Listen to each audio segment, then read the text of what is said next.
দিয়েছি। আমরা যুবরা কখনো বিক্রি হয়ে যায়নি, আমরা যুবরা কখনো পরাজিত হইনি। গত 17 বছরে শোষণ, নিপীড়ন, হয়রানি, এই যে ফ্যাসিবাদের যে মস্তক সেটা ভেঙে গুড়িয়ে দিয়ে আমরা জনতার রাজপথকে সর্বোচ্চ ক্ষমতায় আসীন করেছি। আমরা চাই যে এই যে জুলাইয়ের যে স্পিরিট সেটা দেশের পাড়া মহল্লায় আনাচে কানাচে পৌঁছে যাবে। আমাদের যুব রাজনীতি হবে পাড়া মহল্লা রাজনীতি, যুব রাজনীতি হবে শৃঙ্খলা রাজনীতি। আমাদের যুব কোন সদস্য কোন টেম্পু স্ট্যান্ডে দাঁড়িয়ে থাকবে না।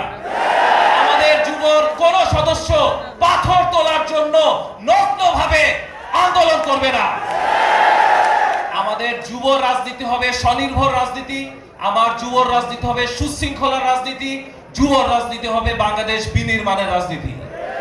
আমরা বারবারই দেখেছিলাম এই যুবর শক্তিটাকে পকেট করে, এই যুবদেরকে তোতা পাখির মতো ব্যবহার করে, এই যুবদেরকে লাঠিয়াল বাহিনীর মতো ব্যবহার করে বড় বড় রাজনৈতিক দলগুলো তাদের ক্ষমতার মসনদে বসেছিল।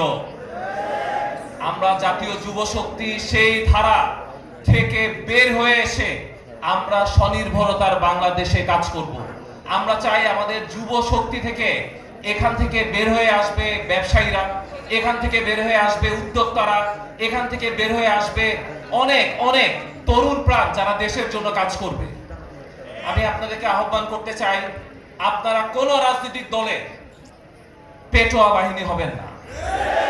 বারবারই দেখা গেছে বিভিন্ন রাজনৈতিক বড় বড় দলগুলো এই যুব সংগঠনগুলোকে পেটোয়া বাহিনী করে করে চাঁদাবাজি টাকা খাইয়ে খাইয়ে ওদেরকে ন্যূনতম জীবিকা অর্জন করার যে যোগ্যতা সেটা তারা নষ্ট করেছিল। তারপরে দেখা যায় তাদের অ্যাকচুয়ালি মস্তিষ্ক সম্পূর্ণ বিকৃত থাকে, এরপর যা বলে সহমত ভাই হিসাবে থাকে। আমি চাই আমাদের জাতীয় যুব শক্তিতে সহমত ভাই হিসাবে কেউ থাকবে না। আমরা ভুল করলে আপনারা ধরাই দিবেন, আপনারা ভুল করলে আমরা ধরাই দিব, পারবো না। শৃঙ্খলায় থাকবে যুব শক্তির এক অনন্য নিদর্শন।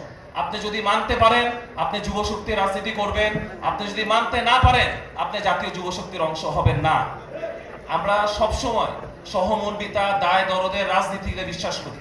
আমরা বিশ্বাস করি গত 17 বছর শোষণ নিপীড়নে প্রত্যেকটা রাজনৈতিক দল এর মধ্যে শোষণ নিপীড়নের মধ্যে দিয়ে যাচ্ছিল। ওই আওয়ামী লীগের ফ্যাসিস্ট সরকাররা প্রত্যেকটা রাজনৈতিক দলকে শোষণ নিপীড়নের মাধ্যমে ন্যূনতম নাগরিক যোগ্যতা দেয় নাই তাদের। কিন্তু আমরা চাই এই যে সহমর্মিতা থাকবে আমাদের প্রতি, কিন্তু আমাদের রাজনৈতিক সহ অবস্থান আপনারা নিশ্চিত করবেন। আপনারা অবশ্যই আমাদের রাজনৈতিক যে সহকর্মী আছে তাদেরকে আপনারা মিডিয়া ট্রায়ালের সম্মুখীন করবেন না, তাদেরকে ফ্রেমিং করার চেষ্টা করবেন না। আমরা বারবারই সাম্যের কথা বলি, কিন্তু বাংলাদেশের সার্বভৌমত্বে যদি কেউ হাত তোলে যুব শক্তি সেখানে প্রতিঘাত করে তুলবে ইনশাআল্লাহ। যেখানে নতুন ফ্যাসিবাদী বন্দোবস্ত থাকবে